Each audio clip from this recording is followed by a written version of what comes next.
Hello, everyone. You've tuned into the Indiana State Police Roadshow, brought to you by the Indiana State Police Alliance. Cops are Kids, subsidiary of the Indiana State Police Alliance. With me today, I have Sergeant Bill Dalton from Special Operations and Matt, help me with this now, Bruscotter? You got it right first time. All right. Well done. Yes. Matt is with the State Fair. He's a Director of Safety and Security for the Indiana State Fair, and that's what we're going to be talking about. It's coming up here, bada boom, bada bing, right now. It's about here, isn't it? Pretty excited. Yeah. And so how long have you been with the fair there, Matt? Actually, I started this year on March 20th. Wow. So my first fair, we're looking forward to it. Baptism by fire. You got it. Well, glad to have you aboard. I know, Bill, how many is this for you? This will be my 11th consecutive state fair. Good for you. Yes, absolutely. No, I enjoy it. Yeah. Well, you guys do a good job, and we're going to be talking about kind of some new things that's coming up at the State Fair this year. Some things that we want to reiterate what happens every year at the State Fair, and just some good general safety information. So, Matt, we were talking before we went on air. You guys got a brand new, I don't know if you call it a ride, an attraction? Yeah, it is. It's the Sky Ride. Yeah. We're really excited about it. It's new this year for us, and it's going to run the entire length of Main Street, down in front of all the barns, the administration building, the grandstand. People can get on the Sky Ride either where the old gazebo used to be, okay, or they can get on down by the swine barn, and they can take a trip basically at a walking pace over 30 feet in the air right down Main Street, see the sights and sounds of the fair, and it's an opportunity to kind of cool off and rest your feet for a couple minutes before you move on and see some more great exhibits we've got going on. Now, give us a visual of this. Is it a cart? Can you put 57 people in there? Can you put No, two, it's two people into a cart. Think kind of a ski lift. Okay. You kind of just back up to the cart as it comes down to pick you up, and you put a bar down over your lap, and up you go. And it moves at a walking pace, like I said, so it's a nice, easy ride for anybody. You don't have to worry about taking grandma or grandpa or the little kids up there. It's a good ride for just anybody. Is there a cost to this? Is this part of it, or how does that work? My understanding is, there will be a cost to that. I don't have that Okay. figure right on me. Okay. So this will be going during the whole time of the fair? Yes. That it's open? Yep, the entire time. That's interesting. That's fun. Bill, have you seen this? I have seen it. Have you got a ride on it? I have not yet, but I think that public safety should get up there and test this out. I think that would be a good place to see overall, to have a bird's eye view of that. That's a great idea. Yeah. So, Matt, have you been on it? I have not. They're testing it today and tomorrow, and we're actually looking at bringing out ISP and some other public safety partners on Friday, hopefully, to do some testing and some exercising to make sure we've got a coordinated effort if it's always the good ride to use gets Bill stuck. When you're testing it. Yeah, that's right. Exactly. Make sure if the ride gets stuck or something happens, we can get people on and off expeditiously and safely and take care of business the way we need to. Well, that's good to know beforehand. Yeah, absolutely. In case something does happen, and you can, but 30 feet's not that high. You can get them. Yeah. You can probably get them down pretty easy. Well, let's talk a little bit other things about safety. Every year, Bill, we have lost parents, not lost kids. No, lost parents. Kids are never lost. Absolutely. It's the parents that get lost. Absolutely. What's your best advice to those parents that get lost? Find a trooper, find a hat, Yep. and then just have a description of your child, what he's wearing, and we have officers all over the fairgrounds, and we typically have 100 of these a year, and it's usually minutes. Absolutely, when they're found. And they find a trooper, they find the hat, and they radio it in, and it goes out so all the troopers are looking for the lost parents, and we're able to reunite them typically within, like you said, minutes. Now this is a pretty big event for you guys. I know, 16, 17 days. 17 days. 17 days of the state fair. So is the trooper there traditionally the whole time, or is it broken up, or how does that work? No, we break it up. You can work half the fair, or you can work the full 17 days, and we pull statewide. We bring troopers from all four corners into Indianapolis for these 17 days, and it's typically the same troops that come back year after year. Yeah. They absolutely enjoy it. It's a great time. It's a lot of fun to interact on, especially on such a positive note with the public that a lot of them come back every year. So where's going to be the locations of our safety people this year, Matt? So we've got T-shirt security posted all over the property. We also have our hazard assessment team, which is out looking for issues of safety with different tents and some of the different exhibits that go on to make sure that everybody can come to the fair and enjoy the fair without having to worry about their safety and security. We, of course, have a high number of ISP troopers and some IMPD officers on the property helping us out with that safety and security. And we also bring in some off-duty law enforcement that helps us with security at the gates and directing traffic and things like that so people can get in and out very easily at the state fair. And then we have a main operations center on the fairgrounds that we operate the entire time the fair is open. We have an ISP dispatcher in that office. We have ISP officers in there. Indianapolis Fire, Indianapolis EMS, they all have representatives in there. Our meteorologists, they're on site the entire time during the fair, giving us those weather updates we need to keep people safe. So we have a pretty strong system in place to make sure that we've got everything locked down and safe for everybody to really come out and have a good time. Well, you generally have a small city, is what you have happening. Essentially, yeah. It's 250 acres just inside the fence, and that doesn't count all the parking lots and other spaces we open up for people to park. So it is very much a small city. Yeah, happening out there every day for 17 days, and it's hardly imaginable what takes place in all the different events that happen throughout there and happen safely every day that people don't really know about. Is IMPD, if someone calls 911 from inside the fairgrounds, is that going to go to you guys? Does that go to IMPD? How's that work out? Well, it gets into the general dispatch and they get directed to ISP pretty quickly. Once they say they're on the fairgrounds, Okay. It gets rotated right over to the ISP dispatcher very quickly. Okay. So they get the help they need. What's another number? If somebody wanted to call something maybe about security or they see something, say something, which we say all the time. Right, and we encourage everybody at the fair, if you see something, say something, let us know. That number is 317-927-7520. And that'll get you right to our safety and security office right inside our operations center. You can let us know what's going on, and we can direct resources right to that area very quickly. Well, again, you're listening to the Indiana State Police Roadshow, brought to you by the Indiana State Police Alliance and Cops for Kids, a subsidiary of the Indiana State Police Alliance. I'm speaking with Sergeant Bill Dalton, Special Operations, Indiana State Police, and Matt Ruskotter from Director of Safety and Security, the Indiana State Fair. It's going to be coming up very, very shortly, 17 days. Right now, when we're taping this, we have the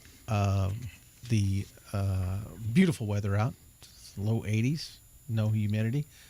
Probably won't hold out for 17 days. We're hoping. It looks like it's going to hold out through the first weekend, so we're hoping for that. Yeah, that'll be wonderful. That'll be excellent that does that. But in the event it doesn't, what should people know about keeping themselves safe from the weather? Well, we'll send out alerts if the weather gets to a point where people need to seek shelter, and we encourage people to seek shelter in a physical building, not under tents or canopies. If there's lightning in the area, we're very particular about the weather. So we make sure to broadcast that message out over the State Fair app and over our PA systems that we have on the fairgrounds as well. So we make sure that folks have a place to go, things to do while they're inside. There's lots of things to see and do inside those barns and the various buildings on the fairgrounds. And we've got some other messaging systems we can use to get those notices out to folks about, avoid this area. We're taking care of a problem, a safety or security issue, and we'll have it reopened very quickly, those types of things. That's good to know. Bill, what about heat-related stuff? Emergency people be there, I'm sure, for heat-related injuries or somebody needing attention on that? Absolutely. Indy EMS is full-time out there and during the operational hours of the state fair. So there are a lot of buildings that have air conditioning, like Matt was saying, that go visit some of those exhibits if it's getting too hot. But if you need assistance, there's a lot of fair staff and a lot of troopers on the ground. Just notify one, and we can assist with any sort of medical issues or directing you to a building with air conditioning. Now, I know in the years past when I worked there, and I'm assuming it's the same way, near Gate 1, I believe, was where the handicap or the physically challenged need to go to find assistance to get around. They had some carts and things there available to rent. Is that the same for this year? Yeah, it's the same this year. There'll be some mobility scooters that'll be available for rent for those that need them. Okay. What about bicycles, those type of things, allowed on the fairgrounds or not? No, we really encourage people to walk around. We have our tractor shuttles that are circling the fairgrounds all day long while the fair is open. So if folks need a ride to the opposite side of the track to take a look at something, they can hop one of those. I don't think you'll wait more than 5 minutes to see one of those rolling through Main Street and down by the Midway. So it's pretty easy for folks to get around. We really try and restrict wheeled traffic on our main street in Midway during the fair so that people can enjoy the fair without having to worry about somebody coming down the road in a vehicle. Yeah, because you're going to have a lot of walkers out there. Oh, absolutely. And a lot of people are gawking, not paying attention, which That's they right. should do. They're at the fair, and Absolutely. That's what it's all about. Exactly. We've got some great exhibits this year, too. And trying to decide what to eat. A lot of good food Yeah, at you're fairgrounds. smelling 15 different odors coming at you at once. You can't be taking that all in once. It's hard to focus. Concerts there this year? Yes, absolutely. On our free stage, we've got a lot of great acts coming in. Opening night is George Thorogood. That's one I'm particularly looking forward to. Brett Michaels will be there. Patti LePage, the Happy Together Tour, All-American Rejects, and a lot more. So we've got a really good slate of acts coming in. And so you say those are free. So if you're paid admission into the fair, you get to watch those free. Yeah, it doesn't cost you a dime. Wow. I know years past also food deals on Tuesday. Is that right? $2 Tuesdays. You got it. Yeah. Yeah. $2 food from all the booths. Yeah. So you can get something from everybody's got to have $2 something, right? Mhm. Yeah. Yeah. So that's a great good day to deal. be out It there. is. It's a busy night because it's a great deal. Yeah. Yeah. Especially when you're talking about weather that's going to be that good for those nights. So talk to us again about where people should go if they want to park if handicap. Where would that be at? There'll be a little bit of handicap parking coming into Gate 6, which is off Fall Creek Parkway, and there's some good handicap parking across 38th Street, right across from Gate 1, Okay. that people can go to. And, of course, we've got shuttles running from the more extended parking spaces like up on 42nd, 46th Street that folks can catch to get down to the fairgrounds if they want to park a little farther away as well. Hours? Are there actual hours that the fair is open and closed? There are. So basically 10 to 10 every day, except for Friday, Saturday, and Sunday. It's 10 to 11. Okay. Usually the gates close around 9:30, but if we've got a lot of people coming in, excited to see the fair, we might leave those open a little bit later to let more people come in and see what's going on. Okay. The Midway, is that's not included in your admission in? I mean, the rides and things, correct? Right. You got to pay for the rides, but you can get wristbands for like an all ride everything all day long. Oh, good. And things like that too. So that's a pretty good deal if you're going to spend a lot of time in the Midway checking out the rides. And I'm sure all this information that we're talking about is available. I know you have booklets there every year, but if somebody wants to go online, do you have an online place that people can look about this? Yeah, they can go to our website, but I really encourage people to check out the app in the App Okay. Store, the Indiana State Fair app. That's going to give you basically a program on your phone. Oh, excellent. That works out really great for a lot of people. You can go on there and actually select some of the things you want to see, get reminders from when they're happening or where they're going to be, and get directions. But we also have a paper program this year that you can pick up at the gates or any of the info booths at the fair that's got a good map in there, and again another list of everything that's going on and some facts and figures about the fair itself. That sounds like an excellent, wonderful time. Bill, you're 11 years out there. Has it changed a little bit? It's changed a little bit. Yeah, absolutely. I started out as an investigator out Okay. there. So I was a detective assigned to it. So we have quite a few, not just troopers out there in uniform. There's going to be other people out there that you may not even see. That Oh, are absolutely, officers. absolutely, yeah. There's a large security presence out there of law enforcement, and like you said, there's you'll see the ones in uniform, but we also have officers out there that you won't see. They won't be as easy to spot, and that's just to ensure the safety of all the fairgoers. Besides the Indiana State Police, who else is representative out there? Well, I mean, we're within Marion County, and we're within the Indianapolis city, so both agencies support. Because the state fairgrounds being state property, one of the reasons why we're there, but we sit right in the middle of the city, so IMPD surrounds. So we got a great relationship, and as Matt said, within the operations center, it's nice to have all those agencies represented, just because whenever you need the person that you may need assistance from is sitting right next to you. It just helps response Yeah. so much quicker. Well, you got that FaceTime and that just talk right there. You can get the assistance that somebody needs right away. out there. Absolutely. Yeah, we got a great working relationship with those agencies. What's the dates, Matt, of the fair? August 4th through August 20th. Okay.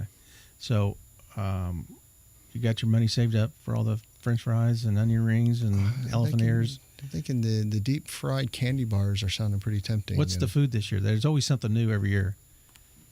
Well, it's the wonderful world of food, so there's food highlighted every day of the fair.